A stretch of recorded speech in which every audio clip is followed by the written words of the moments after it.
wabarakatuh. Waalaikumsalam warahmatullahi wabarakatuh. Alhamdulillah. Alhamdulillahil fatahil alim, al-halimil karim, ghafiril dhanbi wa qabilit tawbi syadidil iqabi litawbi la ilaha illa huwa ilaihil masir. Allahumma salli wa sallim ala sayyidina Muhammadin miftahi babi rahmatillah adada ma fi ilmillah salatan wa salaman daimin bidawami mulkillah wa ala alihi wa sahbihi. Allahumma salli wa sallim ala sayyidina Muhammadin wa maril wujud fi hadal yawm wa fi kulli yawm wa fi yawmil maw'ud sirran wa jahran fid dunya wal ukhra wa ala alihi wa sahbihi.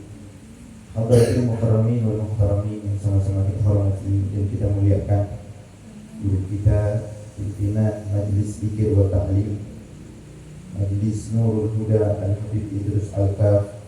Kita doakan beliau sehat panjang umur, sehat walafiat, Allah wa ta'ala panjangkan umurnya, disehatkan badannya, jadikan keturunan yang soleh dan saleh. Amin ya rabbal alamin. Beserta anak beliau Habib Syauqi Al-Kaf, kita doakan beliau sehat panjang umur, sehat walafiat, dan para habaib yang lainnya yang namanya tidak saya sebutkan satu persatu, akan tetapi tidak mengurangi rasa hormat saya. Yang mana alhamdulillah di dalam malam yang mulia ini kita sama-sama diberikan dorongan oleh Allah Subhanahu wa taala. Hingga Imam Al-Haddad beliau jelaskan di dalam kitab Adabus Sulukil Murid, ketika kita melihat banyak manusia yang memang ada Allah kasih berikan dorongan, ada yang mereka diberikan dorongan di dalam kemaksiatan, ada yang diberikan dorongan di dalam kebaikan. Saya pernah ketemu ada salah satu anak majlis di Jakarta. Salah satu anak majlis pulang malam habis bantu majlis. Habis bantu majlis pulang malam dibacok semua orang. Sampai koma 1 bulan 10 hari. Habis itu dia kapok hadir majlis saya. Nah, bahkan dia semakin semangat untuk hadir majlis saya. Ini namanya dorongan. Nah, coba lihat, ada orang-orang yang semangat, namanya tabrak.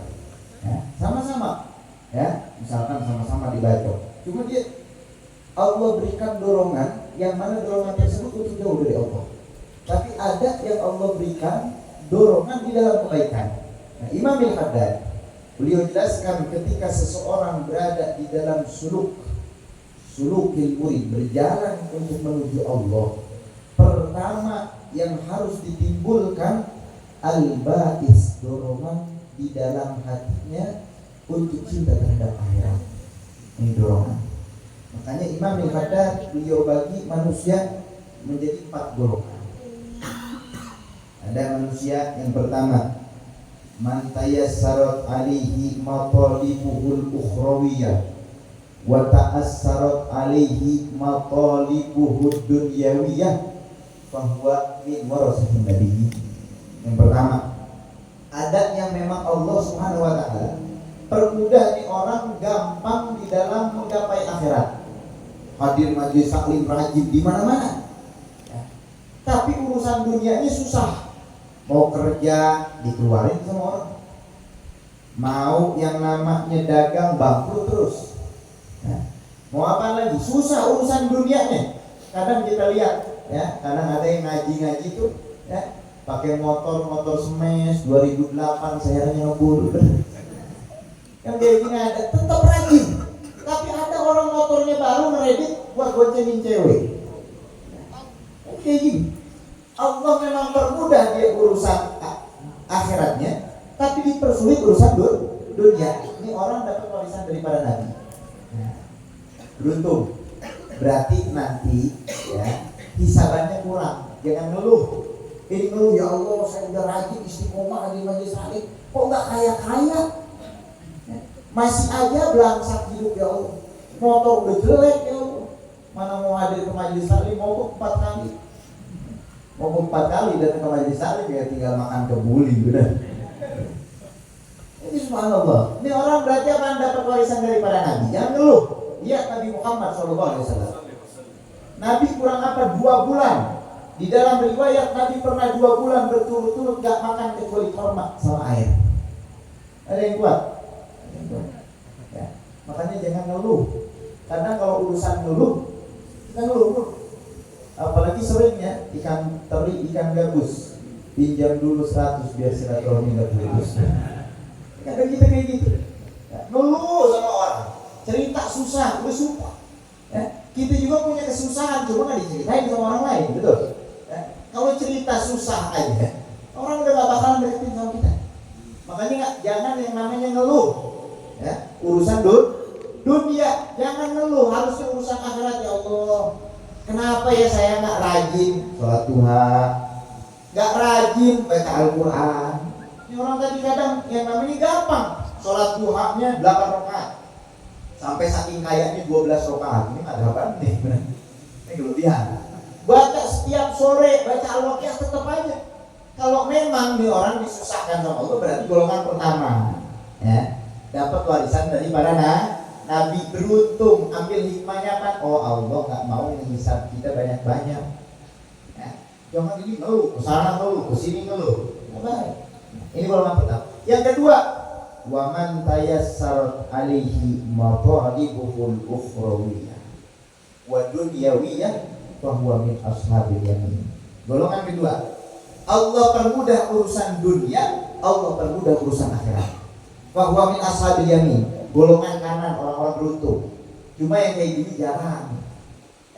Dikasih dunia dipakai buat akhirat. Jarang kayak gini. Jarang. Allah gerakan hatinya. Untuk apa? Untuk akhirat jarang. Dia punya kendaraan dipakai buat ngaji. Dia punya motor dipakai buat ngaji. Saya beli niat. Untuk apa? Saya niat pengen yang namanya punya kendaraan ya Allah biar rajin istiqomah dia nggak bisa. Ya. Punya dunia dipakai buat akhirat. Jarang. Yang ada dipakainya buat koleksi.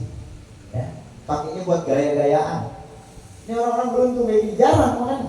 Ya. Coba lihat. Orang-orang yang seperti ini jarang. Makanya lihat Habib Ali bin Muhammad al-Habsyi. Ya. Beliau pernah ditanya, Habib, kalau di zaman sekarang lebih baik gimana? Lebih baik kaya apa lebih baik miskin?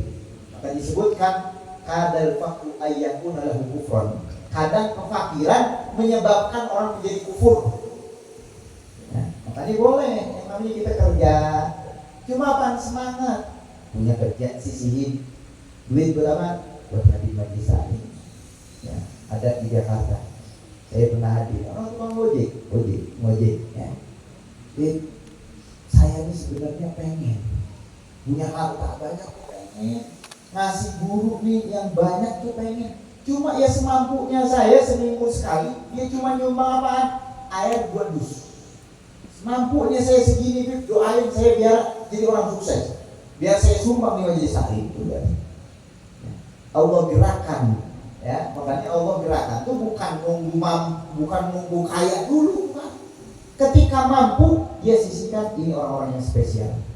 Ya, makanya orang-orang spesial itu bukan, aduh daripada nganggur di rumah ya udah kan ngaji aja. Masih mending, kaum mending namanya. Ya, kaum rebahan tuh. Daripada rebahan mending hadir majelis. Ini penting. Ada lagi yang spesial, orang udah capek-capek hadir capek yang namanya kerja. Cuma apa? Allah, ini keistiqomahan saya. Ya. Sampai ada salah satu anak majlis kita di Bogor. Ya gini, saya terpenyum. Ya, ini orang basic bukan orang pesantren. Tapi dia cerita sama saya, saya bingung. Saya butuh pekerjaan. Karena ini orang nganggur. Ya. Apa menjadi polisi tidur, malam begadang, paginya tidur. Polisi tidur. Cita-citanya dulu orang tuanya nggak kesampaian, mungkin dulu ya minatnya jadi polisi, cuma nggak jadi polisi, jadinya polisi tidur nyusahin orang. Ya. Dia buntu dengan pekerjaan, orang susah. Datang dia gimana ya? Saya ada panggilan di Cirebon, cuma saya berat hati saya karena saya nggak bakal ngomongin majelis yang kayak gini belum tentu di sana. Oke, pekerjaan saya dapat, tapi akhirat saya seperti apa? Orang-orang yang Allah gerakan seperti itu. Ya. Ini orang beruntung punya dunia dipakai buat akhirat. Ini orang beruntung. Ini dua-duanya beruntung. Yang pertama cuma susah dunianya. Yang kedua enak, dunia dapat, akhirat dapat. Ini kira-kira kita pengen yang pertama apa yang kedua? Kalau yang pertama kayaknya udah istiqomah, gak usah minta dikasih, bener. Kita pengen yang kedua, dunia dapat, akhirat dapat. Ada yang ketiga, kata Imam Haddad, wa man tayassarat alaihi matalibuhu dunyawiyah wa ta'assarat alaihi matalibuhu ukhrawiyah fa huwa minal mustadrojin. Orang yang Allah kasih permudah urusan dunia, mau apapun gampang. Kan ada orang yang kayak gitu ya. Tapi diajak hadir majelis salim 10 kali alasannya, susahnya minta ampun ya. Tapi kalau urusan dunia gampang, kita nongkrong tahu datang ya. Tapi kalau mau ngaji susahnya minta ampun. Banyak orang kayak gitu ya. Diajakin ngaji, ayo ngaji ya. Aduh saya capek baru pulang kerja ya. Diajak lagi, aduh saya ada urusan, ada aja alasannya. Digampangin urusan dunia, dipersulit urusan akhirat. Bahwa minal mustadrojin, kata Imam Haddad. Ini orang dapat istidraj dari Allah. Nah, didulu sama Allah terus. Urusan dunia dikasih sama Allah Subhanahu wa taala. Berapa banyak? Ya. Kita lihat orang-orang yang di luar sana yang memang nikmatnya apa? Joget-joget, live musik, ya. Habis itu apa lagi? Nongkrong, main gaple, main karambol, ya, main judi slot, depo, sarling gacor. Banyak ini. Ya. Kalau urusan dunia dia gampang. Buat apa? Buat nonton konser bisa. Beli tiket 800.000, gajinya cuma 1,5 juta. Pertengahan bulan beli rumah sama misal. Ya gimana? Sakit mah ya. Sakit mah ya. Subhanallah. Memang Allah permudah urusan dunia. Kalau buat dunia gampang. Lihat anak-anak zaman sekarang main game 3 jam bisa. Main ML, Mobile Legends ya. Belum lagi main FF. Anak FF mana anak FF. Belum lagi main PUBG. Kalau PUBG ada pintunya, kalau FF nggak ada pintunya. Belum lagi top skin, beli skin. Zaman sekarang anak beli skin 200.000 bisa. Tapi kalau buat sedekah, buat hadir majelis salim susah, berapa minta ampun. Nih makanya apa? Ini orang dapat istidraj dari Allah sama Allah. Nah, makanya jangan heran kita lihat kok ada orang-orang yang seperti ini. Allah gerakan memang urusan dunia dia gampang. Kalau buat nyawer nomor 1, nyawer biduan 300.000 bisa. Tuh urusin anak pakai baju partai ingusan. Subhanallah. Iya hidupnya susah. Tapi kalau buat urusan dunia, buat mabuk-mabuk bisa. Buat segala sesuatu yang gak manfaat bisa. Tapi kalau buat urusan akhiratnya berat minta ampun. Orang dapat istidraj dari Allah. Yang keempat, ini yang parah. Orang yang dipersulit urusan dunia, dipersulit urusan akhirat. Bahwa minal mamputi, kata Imam Haddad. Ini orang dibenci sama Allah, dimurkai oleh Allah Subhanahu wa taala. Udah dunia gak dapat, kontrak 3 bulan kontrakan belum dibayar, ngaji, sholat gak mau. Senangnya apa? Senangnya pinjol. Aplikasinya 5, besok bunuh diri. Subhanallah. Ya. Kalau disuruh perempuan nih, suruh pakai kerudung, aduh, saya nggak mau pakai kerudung jelek, dia memang muka ente jelek. Kalau artis muka aurat, dapat duit, nah ente dapat apaan? Dapat hikmahnya. Dapat apa? Dapat apa? Makanya hati-hati. Orang yang memang Allah benci, dunia nggak dapat, akhirat nggak dapat. Susah. Kalau duduk sama orang soleh berat. Cinta sama orang soleh berat. Maunya apa? Sama drakor. Udah drakor nggak kenal sama dia. Artis-artis sore nggak kenal sama dia. Ya. Nah untuk menimbulkan dorongan ini kata Imam Haddad, gimana sih caranya? Yang tadi saya bilang, ya sama-sama nih duit 200.000, tapi kok coba 200.000-nya untuk masjid, 200.000-nya untuk majelis salim berat. Tapi kalau untuk yang lain bisa sama-sama. Ya. Ataupun sama-sama waktu ini ngaji nih berapa jam? Setiap malam Selasa berapa jam? 1,5 jam. Paling mentok-mentok paling lama 2 jam, betul. Sama-sama kita duduk main Instagram, ya. Berapa jam kuat? ngurusin Instagram, mending follower banyak, follower cuma 30, yang like cuma 5. Habis itu beli yang namanya centang biru 150.000 per bulan. Ini jangan sama-sama, cuma apaan, yang satu digerakkan untuk kebaikan, yang satu digerakkan untuk kemaksiatan. Untuk menimbulkan dorongan ini, pertama untuk apa? Kata Imam Haddad, pertama dengan tasywiq, ya, dengan rindu terhadap Allah dan rindu terhadap Nabi Muhammad. Makanya para ulama ngajarin kita baca maulid, ya, baca ratib. Untuk cinta dulu, hadir dulu dah.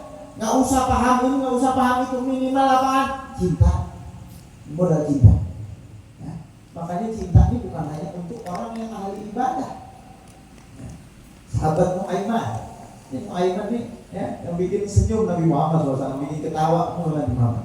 Ini Nu'aiman ngomong, ya Rasulullah, kalau saya mabuk, saya tobat, diterima nggak? Diterima. Ya udah, besok saya mabuk lagi. Datang lagi sama Rasulullah, ya Rasulullah, cambuk saya habis mabuk. Dicambuk lagi sama Nabi. Dicambuk, datang lagi besok, ya Rasulullah, saya habis mabuk. Dicambuk lagi. Sampai kata Sayyidina Umar, laknat tuh Nu'aiman, main-main sama Nabi Muhammad. Kata Nabi Muhammad, wallah demi Allah, ini Nu'aiman jangan kau laknat. Ini orang cinta Allah dan cinta Rasulnya. Kata ulama, ini cinta nih enggak hanya terpadu sama orang yang benar-benar taat sama Allah, sama orang yang maksiat bisa dengan modal cinta. Selalu ada Nabi. Nah, yang pertama timbulkan tasywiq, rindu. Yang kedua takhwif, takut sama Allah. Timbulkan takut. Kita nangis di dalam kegelapan malam, minta sama Allah, lagi ngaji nangis, bukan cengeng, nangis. Banyak kesalahan-kesalahan kita, nangis sama Allah, itu akan menimbulkan dorongan di dalam kebaikan. Yang ketiga apa? Targhib, berharap sama Allah SWT. Terus berharap, ya Allah, saya pengen surga, ya Allah, saya takut terhadap neraka, ya Allah. Minta sama Allah. Timbulin dulu yang kayak gini, supaya timbul yang namanya dorongan. Makanya pertama tuh, ketika seseorang mau hijrah, awal pertama kan kadang kita bingung, ini orang baru ngaji, apa ya yang harus diajari nih? 4 kata Imam Haddad. Pertama tasywiq, rindu. Yang kedua takhwif, takut. Yang ketiga targhib. Yang keempat wa nadratul wali, mandang para wali min auliya. Ya, makanya kata Al-Habib Abdullah bin Muhsin Al-Attas, wa nadratul wali, mandang orang wali min auliyaillah tanqalu syar ila khair, bisa merubah orang yang tadinya buruk menjadi orang baik dengan pandangan. Dengan pandangan. Makanya kita tuh diajarin dulu sama abah kita, ya. Sama abah saya itu dulu diajarin, ya, diajak anak-anaknya ini, ya, diajak sama apa? Habib Abdurrahman bin Ahmad As-Segaf, seorang wali min auliyaillah, ya. Dia seorang wali min auliyaillah, wali besar. Nah, datang cium tangan, ya, datang cium tangan, ya, didoain. Dari kecil jadi gede, ya. Ada Habib Salim Masyati, jauh dibawa pakai motor, datang. Cuma apaan? Saya mau ketemu, cium tangan harus balik. Mandang para wali min auliyaillah. Ya, makanya kata Habib Ali, bahkan man qad ra'ahum aw ra'a man ra'ahum aw ta'allam bihim da'im wa la sabihum. Beruntung orang yang melihat mereka, ataupun orang yang pernah melihat mereka. Beruntung melihat doang, ya. Terakhir ada kisah daripada Al-Habib Abdul Qadir bin Ahmad As-Segaf. Nah, dulu di Jeddah ada orang ini ahli maksiat, ya, ahli maksiat. Sampai ngomong apaan? Ya Pak, kalau saya pengen perempuan tinggal beli, ya, murah, perempuan mau dipakai gampang tinggal beli. Ini orang ahli maksiat. Sampai satu saat duduk satu bis dengan Al-Habib Abdul Qadir bin Ahmad As-Segaf, ya, makom kutubiyah, ya, dia seorang ulama besar. Makanya dikatakan, dijelaskan di dalam kitab Manhajus Sawi, ya, kalau kita mandang wali yang mencapai makom kutubiyah, itu akan menghancurkan hati yang keras, yang gak bakalan bisa dihancurkan dengan wali-wali biasa, nggak bisa. Mandang wali biasa nggak bisa, perlu keras nih orang, kan ada orang kayak gitu. Ya. Keras hatinya. Lihat Al Habib Ahmad Masyhur bin Toha Al-Haddad mengislamkan 36.000 orang, bukan dengan ceramah kayak gini. Kita ceramah sampai ngebudak, sampai ngebusak mulut kita, nggak ada berubah orang. Itu 36.000 orang di Afrika masuk Islam, ditanya kenapa dia masuk Islam? Enak saya memandang wajahnya, ngelihat doang. Mandang wajah orang tua, magom berbiak, magom besar. Akhirnya orang ngobrol, satu bis ngobrol, gimana kabarnya, ngobrol biasa. Pulang nih orang berubah 360 derajat. Sampai kata bapak, ini anak saya kesurupan apa bukan? Kenapa berubah? Ditanya kok bisa kayak gini, ibadah, sholat berjamaah, pengen nikah. Sampai tanya kok bisa berubah kayak gini. Nah, oh iya pak, tadi saya di bis ketemu sama orang ciri-cirinya kayak gitu. Ternyata Al-Habib udah jadi Islam. Sampai ada diceritakan sama Habib Umar. Ya, ada orang bilang muhadi, cinta sama Nabi. Habib, ada kebedaan. Ya, saya ini cinta sama Nabi, sering sholawat sama Nabi, tapi belum pernah ketemu Nabi Muhammad. Saya belajar, besok kita ziarah ke makam Nabi, ikut saya. Ikut ziarah ke makam Nabi, dipegang tangannya. Itu Rasulullah keluar dari makomnya. Ini makom kutubiyah, ya, makanya penting kita ngelihat aja manfaatnya besar. Ngelihat doang, apalagi sangat bersambung terhadap mereka, ngamalin amal mereka. Ya, ini manfaatnya besar. Makanya mandang para wali aulia beruntung. Ya, alhamdulillah majlis guru kita Al-Habib itu terus ya, datangin orang-orang soleh dari Hadramut, dari mana. Beruntung kita ngelihatnya, jadi beruntung. Ya. Nggak ngundang, mahal kalau ngundang. Ya. Orang soleh mahal. Ya. Kadang kita nih perhitungan kalau buat artis, bisa. Ya. Saya punya tetangga, namanya Kartika Putri. Ya. Ini artis, tahu semuanya. Saya ngisi di dalam sebuah kantor, salah satu kantor. Ini cuma MC doang. Sejam berapa? Bayar 60 juta 1 jam. Ya. Belum artis yang terkenal. Ya. Nanti kayak gini, bayangin lihat wajah orang-orang soleh di majelis ini. Beruntung ini yang dapat mendorong kita untuk di dalam kebaikan. Ya, dan kita doakan guru kita, semoga Allah SWT panjangkan umurnya, sehatkan badannya, jadikan keturunan yang soleh, senantiasa menyebarkan dakwah Nabi Muhammad SAW, senantiasa menyebarkan cinta terhadap Rasulullah. Allahumma ya man wafaqa ahlal khair lil khair wa anahum ali wa fi'na lil khair wa inna alaih. Allahumma ahyina hayatas su'ada wa amitna mautas su'ada wa anzilna manazil su'ada wa alhiqna bin niyati wal amali wa darajati bis su'ada. Allahumma ya man wafaqa ahlal khair lil khair wa anahum ali wa fi'na lil khair wa inna alaih. Rabbana atina fid dunya hasanatan wa fil akhirati hasanatan wa qina adzabannar. Wassallallahu ala sayyidina Muhammadin wa ala alihi wasallam. Alhamdulillahirabbil alamin. Kurang lebih mohon maaf kelamaan. Mohon dimaafkan. Assalamualaikum warahmatullahi wabarakatuh.